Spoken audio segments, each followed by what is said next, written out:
So hello everyone, and today we're going to be doing something a little different. I don't know if you've noticed, or you probably haven't, because this has been quite well hidden in the news, that the whole issue of transgender toilets may soon hit these shores in Britain. And that's because there is a bill going through Parliament which is going to amend the legislation on gender, on how you decide what gender you are, basically, and you can even decide that you're no gender. And once we get into those sort of deep waters, you know the next thing is transgender toilets. Now the MP pushing this through is Maria Miller, who you will remember from the Levinson inquiry. So she's very much a friend of David Brock, Media Matters, all that crew, Hacked Off. Basically, I call them the wrecking crew because they're here to wreck us, as far as I'm concerned. But you know my opinions on that. Anyway, so I thought it would be a good idea to get my friend Claire to come and talk to us today. Claire Ray Randall, she is a transsexual herself, and she went through the she went through the medical sex reassignment about 30 years ago, which is like having an operation to change from being a male to a female. And she has a degree in psychology, and she's also studied biological psychology.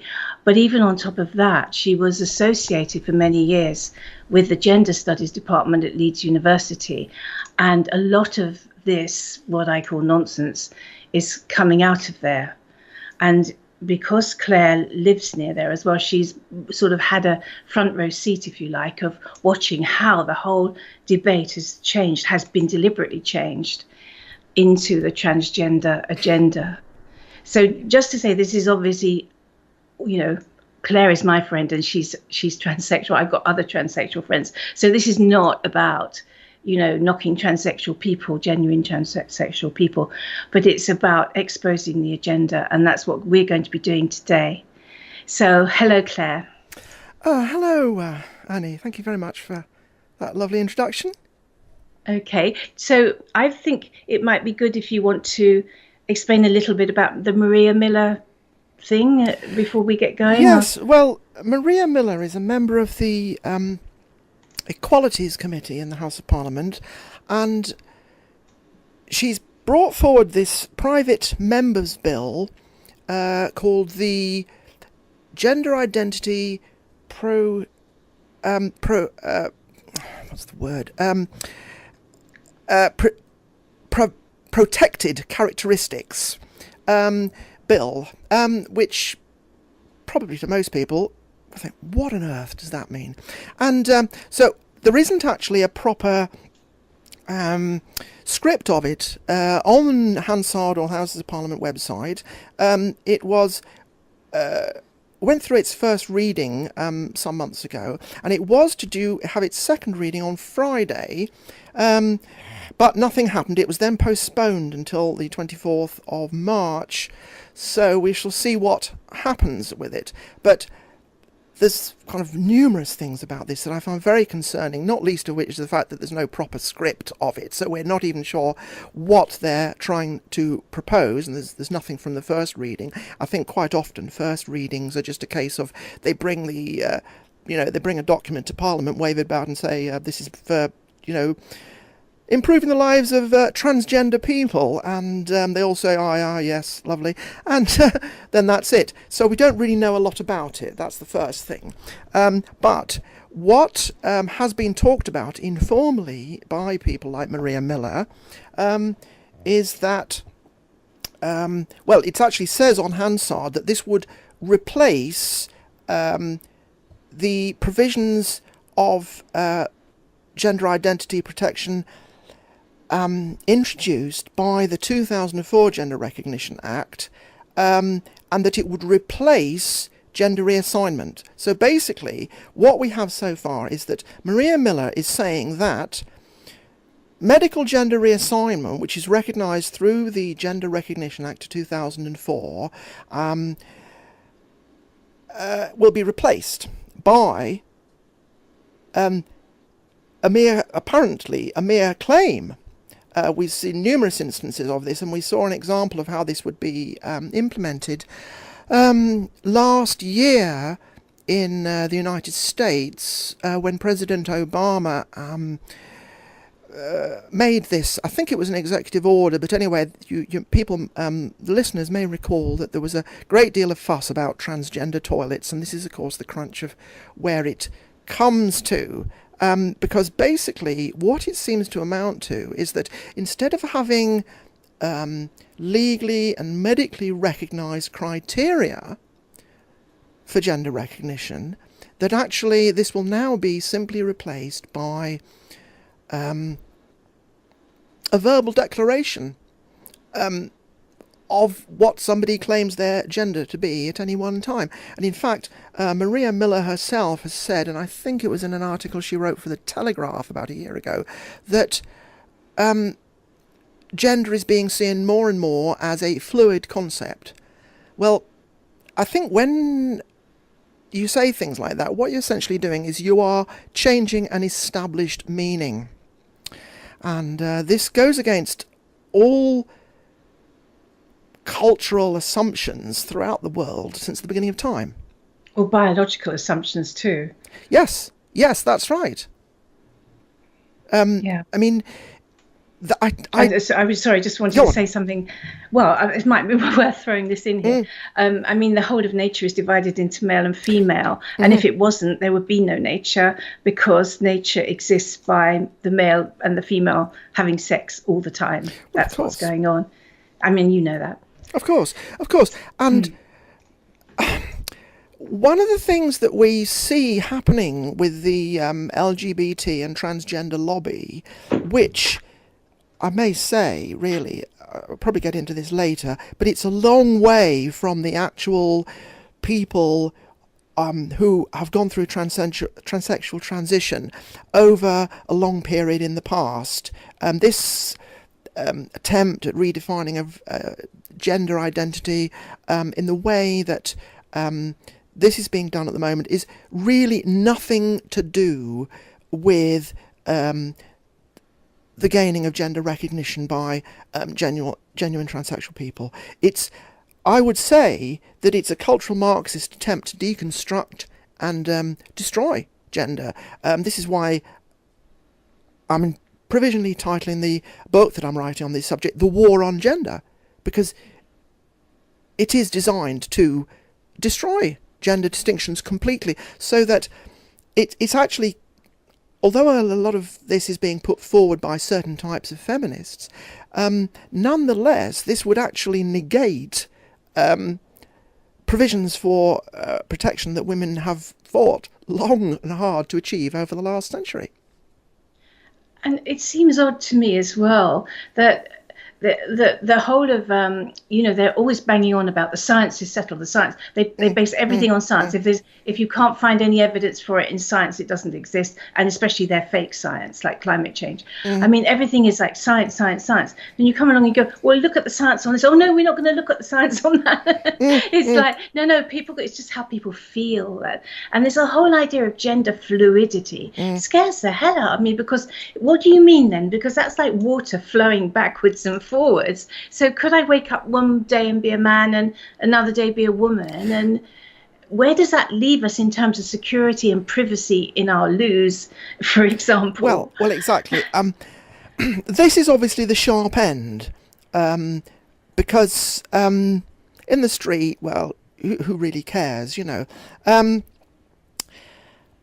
when it comes to toilet and public facilities, then what has happened, actually, there was an incident, I think there've been more than one incident since President Obama tried to put this through last year, in the States, where quite obvious, apparent-looking men have gone into women's toilet or changing facilities and claimed gender identity rights, and provocatively taken their clothes off, or, you know, in some other way, you know, act in an unacceptable way in the women's facilities. And so this is what if a law is proposed which allows an abuse, then you can be sure that abuse will happen. Yes, I think they called it a pervert's charter. Yes. It isn't the transsexuals that we're worried about. It's the people that would take advantage of it. Absolutely. Who are not transsexual, That's who are right, just perverts. Yes, I saw... Sorry, go on. No, you go on. Oh, well, I saw a comment about this, actually, on social media somewhere last night, where they were saying that some comment thread on one of these articles about it, that what this will lead to is the suggestion that transsexuals and transgender people are perverts, when actually what the problem is that the perverts can pretend to be transsexuals. So this is all part of, everything gets reversed, basically. Yeah. Now, before we get too much further into this, there is...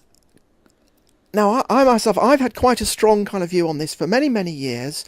And I certainly don't think that the 2004 Gender Identity Recognition Act should be weakened, which is what basically this thing that Maria wants to put forward, but basically entirely remove it. So all that trouble I went through 12, 13 years ago to go through the legal process of gender recognition, having my making a statutory declaration that this was a permanent state of affairs, and that I had previously had the medical treatment and got my GP to certify and all that, this would all be made completely irrelevant by this new act.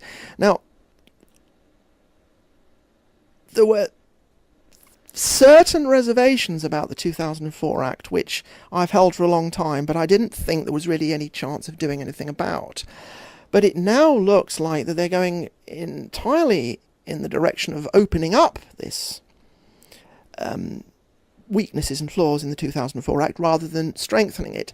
Now, there is a very big problem about this, which I've only kind of recently become aware of, in terms of the numerical prevalence and incidence of transsexualism and transgenderism in the general population. Now, up until quite recently, it was asserted by the medical and the psychiatric profession that the incidence of male to female transsexuals was about 1 in every 30,000 people, and that the incidence of female to male transsexualism was even rarer than that, at approximately 1 in 100,000. Now, this is the medical statistic which was held for many years since the 1960s, when this first became something that was being seriously covered in the medical literature. Now, obviously the world has changed a lot since 1960, and a lot more people have had medical gender reassignment. Now, so anyway, there's some statistical work that's been done on this by a lady called Lynn Conway. Now, she was an early transsexual transitioner back in the 1960s. She became a research scientist. She's a very well respected scientist, so I think we can trust her numerical and statistical skills. Anyway, some years ago, in the early 2000s, she did some research analysis on these figures, and without going into detail, she demonstrated simply through known statistics from medicine, and also looking at work done with LGBT transgender communities, that the incidence of transsexual and transgenderism was vastly higher than that, vastly higher, in the order of between 50 and 100 times more prevalent than that. And this kind of makes a problem for kind of both sides, really. But I don't think that it erodes my position, my ultimate meta position, as I would call it, in the least. In fact, I think it kind of reinforces it. So what we have is that Lynn Conway's figures seem to suggest that there may be as many as 1 in 500 people who experience strong transgender feelings, and that certain proportions of these people will progress to full transsexual reassignment. But also, now, this is the kind of grey area that is a bit problematic, but I don't think it's at the core. But I will explain. See, the thing is, what you seem to have as far as Lynn Conway, and I'll put the link to her work, is that she says that about somewhere between 60 and 80% of these people who have strong transgender feelings transition into female identity with the help of female hormones and various cosmetic procedures, but they don't go to full sex reassignment. So this raises the kind of rather surprising notion that there are actually thousands and thousands of not fully reassigned, but nonetheless socially transitioned transsexual people who are passing as women, effectively most of the time without. Some may have acquired full gender recognition, which was the problem with the original Gender Recognition Act, because it didn't absolutely define that full medical reassignment was absolutely essential. So we now have this kind of grey area population demographic, which is probably more numerous than fully reassigned transsexuals, who may already be using women's facilities. But the point is they're using them and passing unnoticed without any protection from some stupid law like Maria Miller's. So I think that I'd probably better stop at that point, because you can see we're getting into very complicated territory here.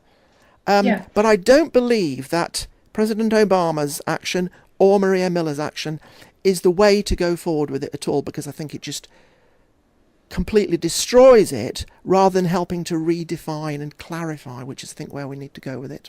So I'll wind up there for a moment and pass it over to you for the next kind of comment. Yes, and I really like the title of your book, The War on Gender, because actually that's what really it's about. Yes. It's about that. Ultimately, it's about the transhuman agenda. It's about breaking down the family, breaking down our taboos, breaking down everything that we hold dear, and also being able to take our children more easily, because for all sorts of reasons connected to transgenderism, LBG, or was it LBGC and all that? It's just a general breakdown of society that's happening, so that we're rendered more malleable for the next stage, which will be the transhuman agenda. And so this is what really makes my skin crawl about it, because when I read about what's going on with Maria Miller, what people's comments are, I'm also been reading today about St. Paul's School, which made my blood run cold, because I nearly sent my daughter there, in London, where the sixth form at least are being really encouraged to really wonder about their sexuality, and even they don't even have to have any sexuality at all, any gender at all, which to me is nonsense. And this idea of, sorry, I'm just looking at my notes, the gender fluidity of young people, so there is this group called Sue Sanders, who is the chair of Schools Out UK. I think that sounds like an LBGT thing. It does. I haven't come across it, no. Yeah. And so she says the gender fluidity of young people has become more pronounced in the last 3 to 4 years. Oh, yes.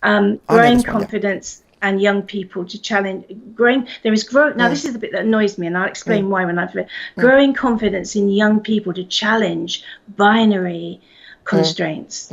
And they're not actually, well, first of all, they're not scientifically challenging binary constraints. They're not being allowed to even look at the biology of it or relate it to that.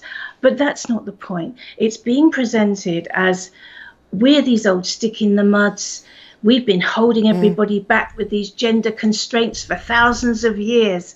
And and if only we had been more open, we would have allowed our young people to question their gender. And this is a complete lie, because actually what they're doing is I mean, I know there's the old joke about the frog in the water changing sex, but it's not actually a joke. It's the one thing that gets trotted out when people, it's like a conspiracy theory thing that, oh yeah, the frog in the water that changes sex. The frogs in the water do change sex when they are exposed to certain chemicals in the water. And those are the same chemicals in the water that we're being exposed to. So biologically, we are changing. Men's voices are getting higher. I've noticed this just in my lifetime.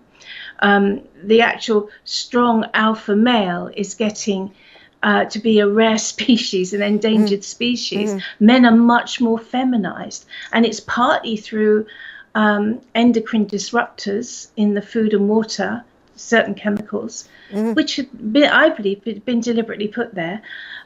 Also, then on the cultural side, you've got endless programming on the television about how it's cool to, not know what your gender is and doesn't really matter, and you can be this gender or that gender. And that's a comment. So it's it is a war on gender. And I'm just so glad that you're writing about it. Yes, and I do think that, I mean, there probably are distinctions between, the term transgender was originally used by a scientist in the 1960s to describe transsexuals. And then there was kind of used to describe the kind of state of mind. And then in 1969, a transvestite who took the name Virginia Prince coined the term transgender as a kind of sanitized, improved version of the word transvestite, which of course is different from transsexual. And then in the 1990s, the kind of blanket term transgenderism was developed from the use of the term by Judith Butler, who promoted this idea of performative gender, that although she didn't actually say this, her work has been exploited. What is that? Performative, what does that mean? Yeah, well, that means what if you think in terms of what ethological scientists would call display. You see a bird of paradise, and the male behaves in a certain way and the female behaves in the appropriate response, and they go through this. And so the idea of performative gender is that one of the things that males and females do is they perform and they behave in a certain way to reinforce the perception of their gender identity by others. Now, this is perfectly natural behaviour, and what largely distinguishes alpha males from beta males, or alpha females from beta females. Probably more with the men than with the women, but the point is that this has been exploited by people. This is one of the main things that I learned from my association with the Gender Studies department, some of the well-placed individuals in that department, and some of the PhD students and graduates that I got to know some years back. Leeds. This was at Leeds University. At Leeds University, yes. I only fortunately found out. I realised what I was getting into, so I didn't complete my application. I was considering doing a master's there in gender studies, but I kind of, after a while of associating with these people, I kind of realised that it was completely antithetical to my own concept and the way I had developed my understanding of this over my entire life. I had many years of considering this. I say many years. My 20s, most of my 20s, I spent really trying to work this out in my own mind and face it and deal with it until I realised this was the only option.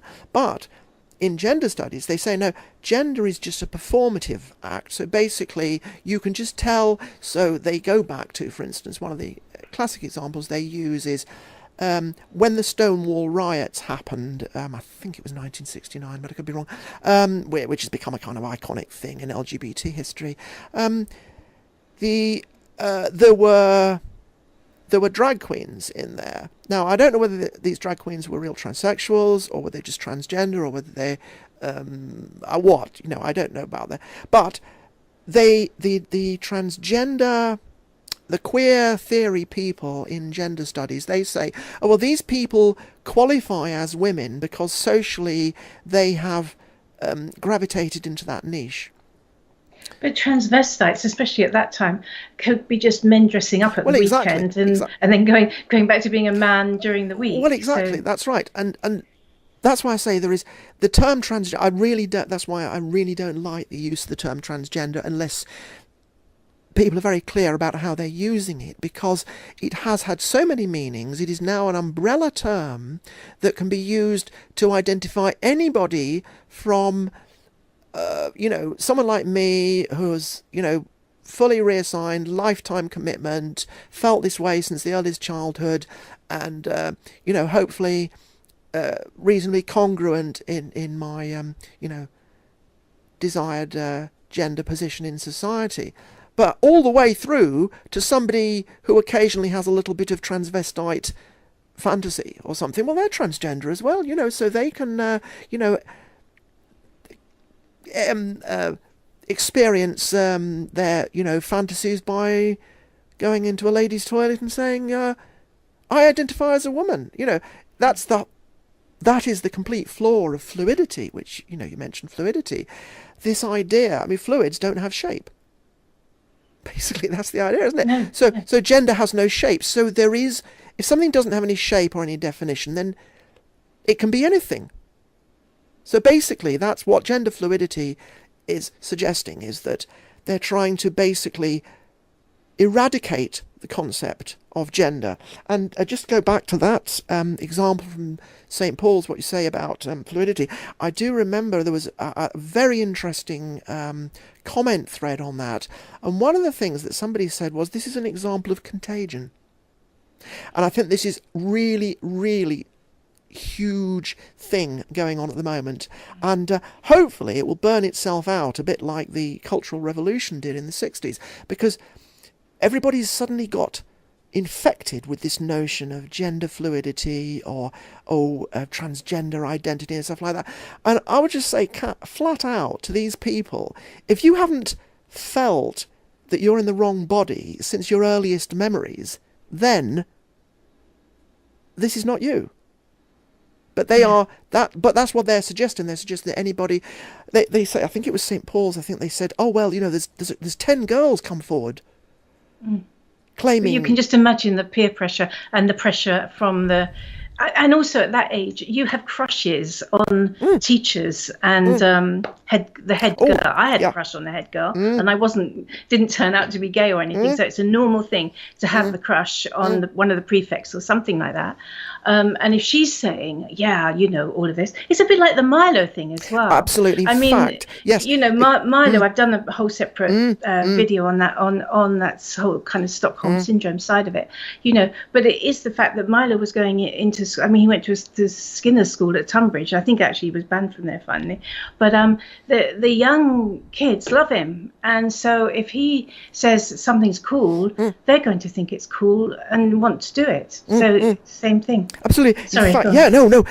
I'm really glad you mentioned Milo, because I knew somebody when I was transitioning in the mid-80s. Well, I kind of entered a bit of a demi-monde, I suppose, because it's a bit of a, certainly back in the mid-80s, it was a different world for a transsexual person than what it is today. So I kind of met a few interesting characters, and one of these was somebody who was actually attending the gender identity clinic here in Leeds. We had a gender identity clinic, a very small number of patients.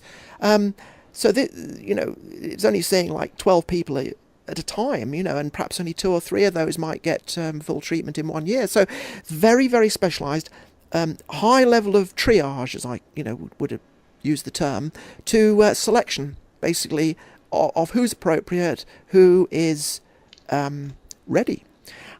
And somebody got through this. In fact, I knew this person a couple, 2 or 3 years during the mid-80s.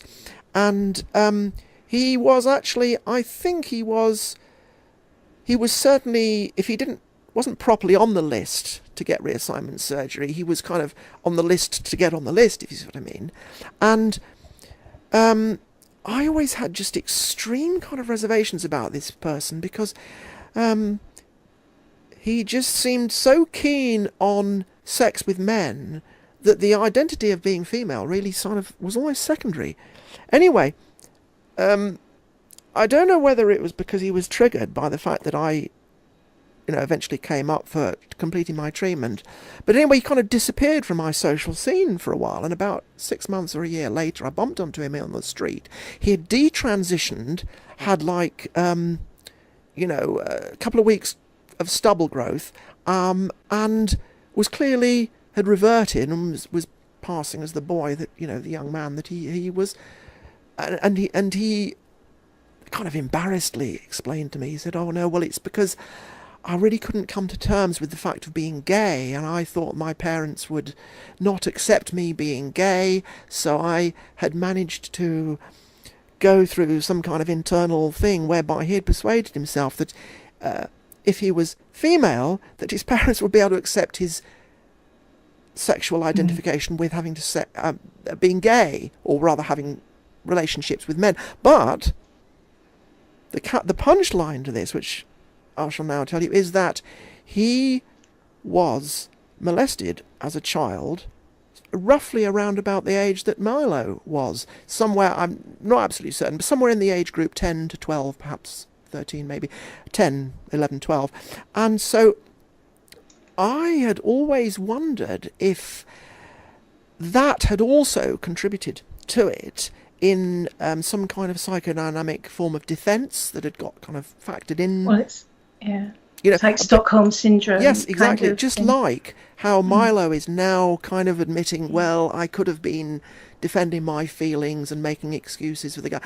So I'm now fairly certain, I mean, it became clear to me when he detransitioned that this was somebody who had, and this is in the mid-80s we're talking about, remember, mid-80s. It was not a lionised thing like the way it is now. So if under those circumstances people could get into these states where they either get contagion from popular ideas, or they go through some kind of mental inversion, in whatever the technical term would be, the way that perhaps Milo did, then you can see that today, when it's brandished over every newspaper and every website, and they're all talking about how, wonderful it is, and I've got a picture here on my screen of Caitlyn Jenner on Vanity Fair, and it's turned into a circus, and that's what Absolutely. Maria Miller is. She's just kind of exploiting this for the ends of, well, I think having looked at her kind of her background a little bit more, I think she is what you would call a British neocon, who, how the Conservatives who have really completely sold out to leftist principles but still carry on, trying to pretend as if they have some kind of, conservative credential, because she's on the Equalities Committee, and we know all now, I think, that Equalities has gone way beyond equality before the law, which is what it was all about to start with. Yeah. So it's all got very, very mixed up and exploited. Yeah. I mean, in a way, it's almost like these people, they just keep coming along. All it's about is breaking us down. But they come up with these different ways of saying, well, I think we need to reinvent the wheel. The wheel is there. The wheel works. It's a circle with a hub in the middle and spokes going out, and it's worked for thousands and thousands of years. And making it into a square or a triangle is not going to improve it. And the reason that we have these old customs or taboos, if you like, is to protect our children. This is really about protecting our children from perverts. My last broadcast was about this too, but in a different way, about paedophilia. But it's kind of part of the same strain of of this constant sort of people saying to us, well, you say they've got our children in the schools and they're saying to them, you don't have to be a female. If you've been told you're a female, you don't have to be a male. Have you ever wondered? Well, children wonder all sorts of things. They have a very rich fantasy life, children. And so you can persuade them of anything. Oh, yeah. Oh, yes, did you have that idea? Okay. And it just scares me so much that they're just, I feel like they've got our kids, The only good thing about this, I will say, first of all, two things. As we know, Trump has rescinded this Obama transgender toilets order thing. And part of the reason, well, I'm sure he's aware of this, he must be, the reason why he did it. Now, I have a friend who lives in California, which he refers to as the left coast. So he always knows how all these people are thinking, even though he's voted for Trump, And he said, in the end, why people voted for, the middle America, what moved them finally? Because there were all these people for Trump and there were loads of them. But they needed to move that kind of middle mass who last time were guilted into voting for Obama because he was black. That constituency. And what got them moving in the end was the transgender toilets, because they just did not want to be taking their little girl to a toilet where a man could come in and take all his clothes off, as we know happened in North Carolina. And so the only reason this isn't being challenged here, because we're the same, I mean, if you think of the middle class, this is another reason they want to destroy the middle class. The middle class is about the family. That's why you settle down, you buy a house, you have 2-3 children, you have a job where you might have 2 jobs, whatever you've got going on, it's all about raising a family. That's what the purpose of middle class is. And if so, the middle classes find out that their children are now going to be at risk because they can't use the loos basically when they're out, or even in universities, because this was in America, it was pushed in universities. Oh yeah, this has been pushed very hard. Yeah. It's the universities where it's gaining first traction, I think. Yeah, because they're the command and control centres of the cultural left. So I think all that we need to do is raise awareness here that we're going to be in the same situation if the middle class doesn't stand up and say no in one form or another. Yes, I mean, just at this point, it's probably a good point to mention that I would suggest that British citizens write to their own MPs and urge them to vote against this stupid nonsense when it comes up. The Gender Identity Protected Characteristics Act, to get their MP to vote against it, because it's dangerous. It's dangerous. I mean, I just wanted to say that as an aside, to get it in before we forget. But, I mean, to carry on, I mean, what you were saying about how young people are so easily, kind of being programmed with this stuff, that they can imagine that they can be anything that they want to be in terms of gender, and that it's all completely constructed, it's got nothing to do with biology and everything like that. I would say that, although it was very difficult for me, I think that it is really important, and a lot of people will say, what? Oh God, this is transphobia. But I would say that it is right for it to be difficult for people to transition. Because for you, it was a rite of passage. It was an initiation, and you had to put your money where your mouth is. You had to put your body where your mouth is. Yeah. And I understand it's quite painful and very uncomfortable procedure. Well, I wouldn't like to go through it again. Yeah. But, yeah. And also at your time as well, when you were growing up, there wasn't the support for it, far from it. No. And the whole society thing that you had to fight against. Well, that's right. So when transsexualism was first becoming a thing, back in the 1950s and 1960s, basically when I was a child growing up, I kind of heard about it. I went to the same school as Jan Morris, and it was just like an incredible taboo, and you knew that it would involve at least potential exclusion in society, or at least for a period of time. And I remember thinking, when I went through this, I thought, well, I hope I can make a success of this. I hope I can do it. I hope I can, just pass unnoticed in society. not have to go back. But that was Plan Z. Because I realised that it might just be too far to reach, and it was it was a wonderful thing to find out that with a bit of assistance from medical hormones and facial hair removal and things like that actually I was able to do it. But I don't think I could have done if it hadn't been deeply inside me. Yeah. And so what you have now is you have people just assuming that they can just say it, or that they can just do some nuance of dress or something, and that qualifies them, to acquire recognition in the opposite gender. And as you've mentioned earlier, I mean, sex is a biological thing which exists in nature and has done, for over a billion years. And it's my firm contention that gender is the kind of gestalt we associate with those sexes, and that there may well be kind of grey areas in the middle where nature didn't quite get it right, but that doesn't mean that the original categories, the binary, as the queer movement and the LGBT lobby are so much against this term binary. There is no binary. Yes, there is, actually. It's called nature. It's called yin and yang. It's called male and female, and masculine and feminine are the qualities associated with that.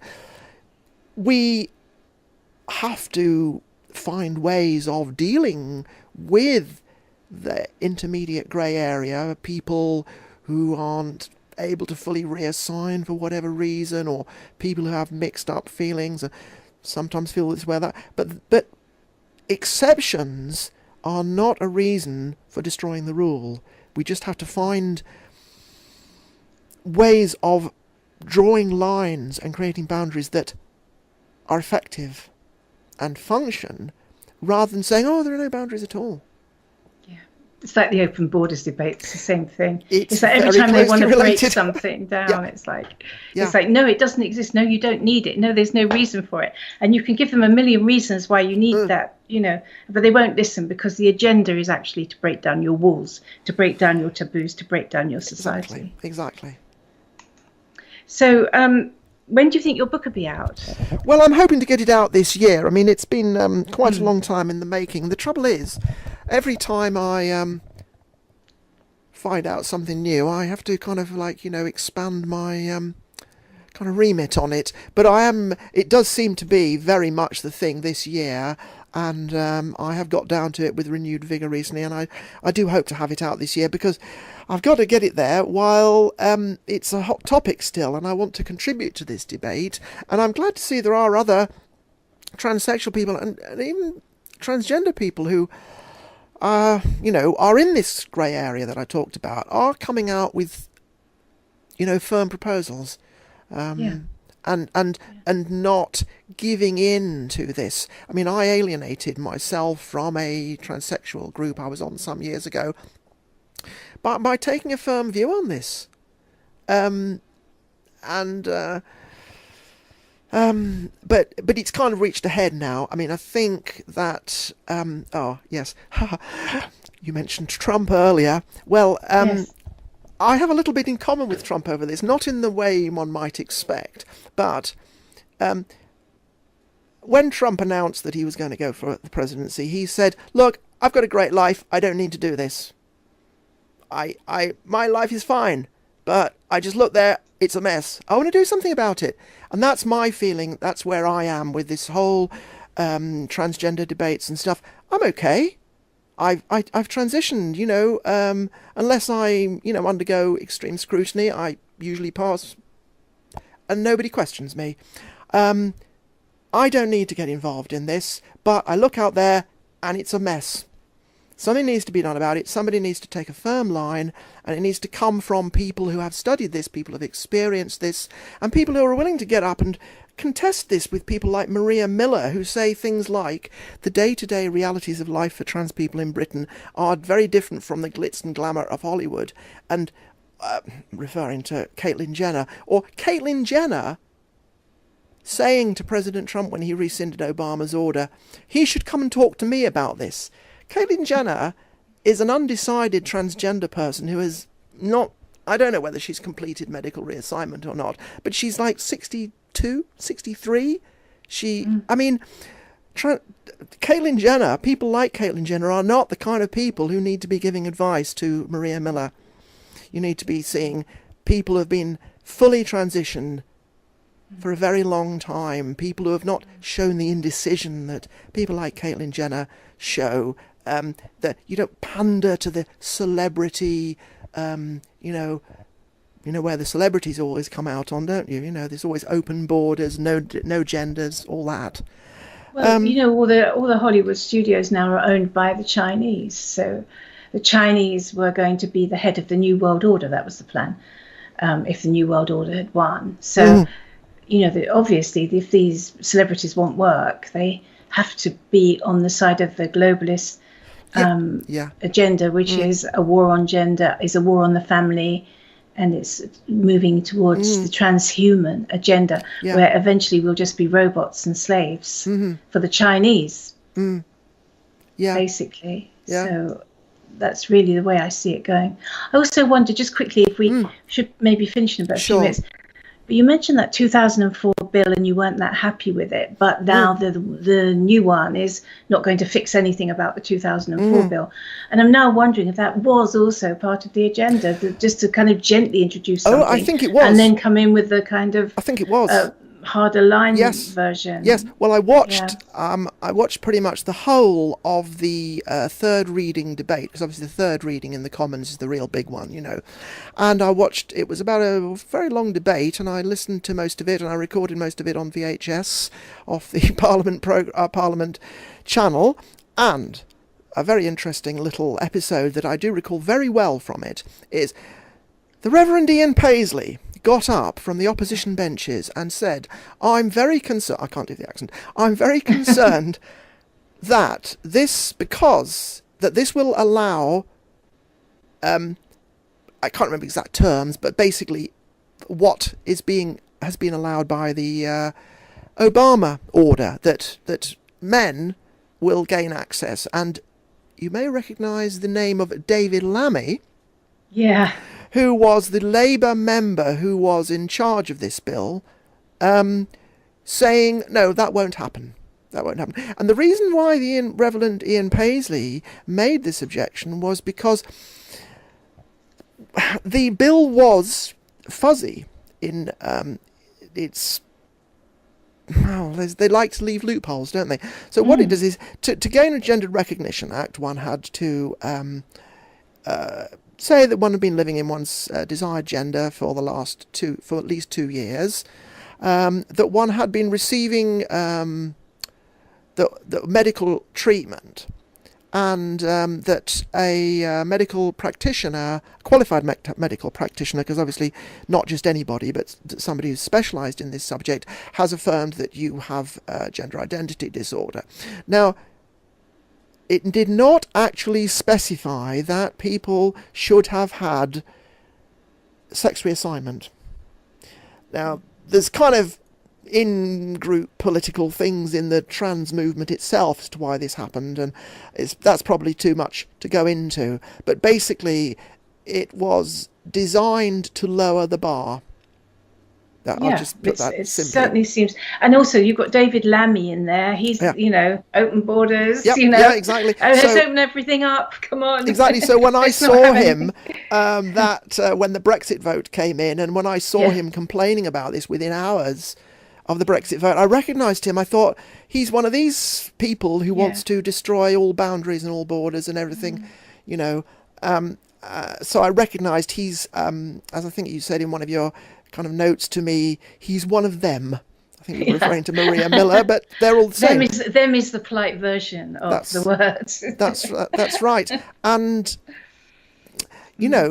I think my own view would be that loophole in the 2004 law should be tightened up, and that there should be more clarity about the legal requirements for gender recognition, and certainly not to I mean, Maria Miller, in one of her written pieces, has said that gender identity, claims of gender identity, with her act, it would supersede the provisions of the Gender Identity Act 2004. So all the everything that I did to qualify for legal recognition, and there's several other thousand British citizens who qualified.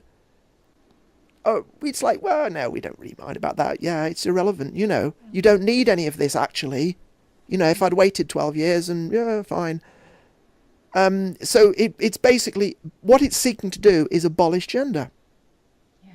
And it's abolish the association of gender with sex. Now, obviously, I'm a transsexual. I recognise that gender identity is not always absolutely, firmly and rigidly fixed to the original sex that you were born into. But it's my very firm position that that is the normal state of affairs, and that experiencing what people like I have gone through is a case of some kind of neurological birth disorder, because I went through, in my early to mid-20s, I went through rigorous self-examination about this, and I took several different forms of therapy and so forth, until I realised that there was a core feeling about this that I could not change through some form of psychotherapy or whatever. So I realised I had to face this and go for it. This is not what the present, attempts are anything to do with at all. They just want to validate the slightest whim of some teenager. And of course, the addendum to this would be pushing and encouraging gender reassignment in teenagers and then children. This is kind of where it's going, I think. Oh, yeah, but they're already doing it with the children. Yeah, they're doing right. it with the school children. And that's just horrific. It's really something that needs to be, It's child abuse. Actually, I think it's child abuse. It's the children are not competent to make those kind of decisions. And that's a whole other kind of conversation about when and how they might be. But I think you have to start from a kind of starting position of, well, you assume that you have to wait until adulthood. I know. And what I wanted to say, because what I want to say is, I think this needs more than one video, and we could do even a whole series on the war on gender, if you like. I'd be happy to. Yeah. So we don't have to get it all in today. Sure, yeah. But this is at least giving everybody a really good start about what the problem is, and what the ramifications of it are, the legal ramifications, biological, social, and where this agenda is coming from. So I think that's got us off to a really, really good start. Thank you very much. And probably this is probably the point, just to mention that I did, about 18 months ago, I did a interview on this subject. I went into the medical background rather more than I have today about intersex and so forth. And that was with Lana Lockteff on Radio 314. It's the second of a couple of interviews I did with her, and that's you can find that on the Red Ice TV website, redice.tv. It's in the archive there, or indeed on the Red Ice YouTube, or indeed I'm just uploading a copy of it to my own YouTube channel, so you can find out, more about the medical background, and also I go quite a lot into the cultural Marxist side of that, some of which we've touched on today, obviously. That's great, and I really hope we can do some more on this, and we'll keep an eye on Maria Miller. I think it would be great if we could actually see what this, bill is that's going through that they're keeping so secret. Yes, I would strongly recommend British citizens to write her a few emails, write her a few letters, and say, look, this is not, I may not be a constituent of yours, but you are dealing with this. You are the front person who is pushing this through as a private member's bill, I should point out. So it's not even formally supported by the Conservatives, of which she is a member of the party. So, it's got to be stopped, basically. Yep. I'm sure we'll find a way. Right. And the thing is to keep talking about it and keep raising awareness about it, because I think most of Britain would be utterly shocked if they knew that this was going through. Yes. So Thanks very much, Claire, and I look forward to doing another chat with you maybe in a couple of months when we see where we've got to on this. Thanks a lot, Annie. Thank you. Bye Cheers. for now. Bye. Thing happened, it was then postponed until the 24th of March, so we shall see what happens with it. But there's kind of numerous things about this that I find very concerning, not least of which is the fact that there's no proper script of it, so we're not even sure what they're trying to propose, and there's nothing from the first reading. I think quite often first readings are just a case of they bring they bring a document to Parliament, wave it about and say this is for, improving the lives of transgender people, and they all say, yes, lovely, and then that's it. So we don't really know a lot about it. That's the first thing. But what has been talked about informally by people like Maria Miller is that, it actually says on Hansard that this would replace the provisions of gender identity protection introduced by the 2004 Gender Recognition Act, and that it would replace gender reassignment. So basically, what we have so far is that Maria Miller is saying that medical gender reassignment, which is recognised through the Gender Recognition Act of 2004, will be replaced by apparently a mere claim. We've seen numerous instances of this, and we saw an example of how this would be implemented last year in the United States when President Obama made this. I think it was an executive order, but anyway, the listeners may recall that there was a great deal of fuss about transgender toilets, and this is, of course, the crunch of where it comes to. Because basically what it seems to amount to is that instead of having legally and medically recognised criteria for gender recognition, that actually this will now be simply replaced by a verbal declaration of what somebody claims their gender to be at any one time. And in fact, Maria Miller herself has said, and I think it was in an article she wrote for The Telegraph about a year ago, that gender is being seen more and more as a fluid concept. Well, I think when you say things like that, what you're essentially doing is you are changing an established meaning. And this goes against all cultural assumptions throughout the world since the beginning of time. Or biological assumptions too. Yes, that's right. Yeah. I mean, I was sorry, just wanted to say something. Well, it might be worth throwing this in here. I mean, the whole of nature is divided into male and female. And if it wasn't, there would be no nature, because nature exists by the male and the female having sex all the time. That's what's going on. I mean, you know that. Of course. And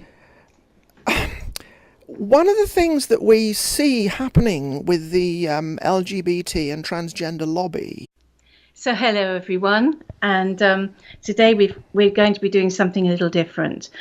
I don't know if you've noticed, or you probably haven't, because this has been quite well hidden in the news, that the whole issue of transgender toilets may soon hit these shores in Britain.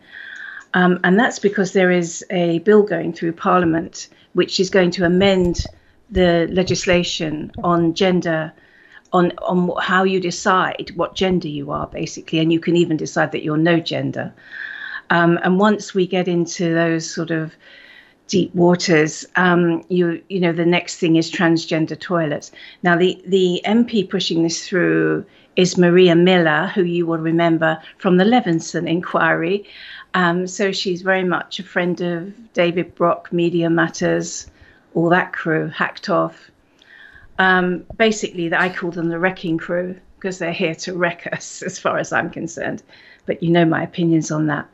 Anyway, so I thought it would be a good idea to get my friend Claire to come and talk to us today. Claire Ray Randall, she is a transsexual herself, and she went through the she went through the medical sex reassignment about 30 years ago, which is like having an operation to change from being a male to a female. She has a degree in psychology, and she's also studied biological psychology. But even on top of that, she was associated for many years with the gender studies department at Leeds University. And a lot of this, which I may say, really, I'll probably get into this later, but it's a long way from the actual people who have gone through transsexual transition over a long period in the past. This attempt at redefining of gender identity in the way that this is being done at the moment is really nothing to do with the gaining of gender recognition by genuine transsexual people. I would say that it's a cultural Marxist attempt to deconstruct and destroy gender. This is why I'm provisionally titling the book that I'm writing on this subject "The War on Gender," because it is designed to destroy gender distinctions completely, so that it's actually, although a lot of this is being put forward by certain types of feminists, nonetheless this would actually negate provisions for protection that women have fought long and hard to achieve over the last century. And it seems odd to me as well that the whole of they're always banging on about the science is settled. The science, they base everything on science. If you can't find any evidence for it in science, it doesn't exist. And especially their fake science, like climate change. I mean, everything is like science. Then you come along and you go, well, look at the science on this. Oh no, we're not going to look at the science on that. It's like no, people. It's just how people feel that. And there's a whole idea of gender fluidity. Scares the hell out of me. It's what I call nonsense is coming out of there. And because Claire lives near there as well, she's sort of had a front row seat, if you like, of watching how the whole debate has been deliberately changed into the transgender agenda. So just to say, this is obviously, Claire is my friend and she's transsexual. I've got other transsexual friends. So this is not about knocking transsexual people, genuine transsexual people, but it's about exposing the agenda, and that's what we're going to be doing today. So, hello, Claire. Hello, Annie. Thank you very much for that lovely introduction. Okay, so I think it might be good if you want to explain a little bit about the Maria Miller thing before we get going. Yes, well, Maria Miller is a member of the Equalities Committee in the House of Parliament, and she's brought forward this private members' bill called the Gender Identity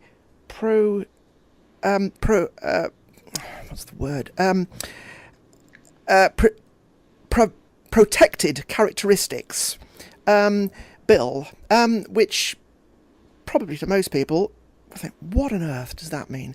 And so there isn't actually a proper script of it on Hansard or Houses of Parliament website. It went through its first reading some months ago, and it was to have its second reading on Friday, but nothing.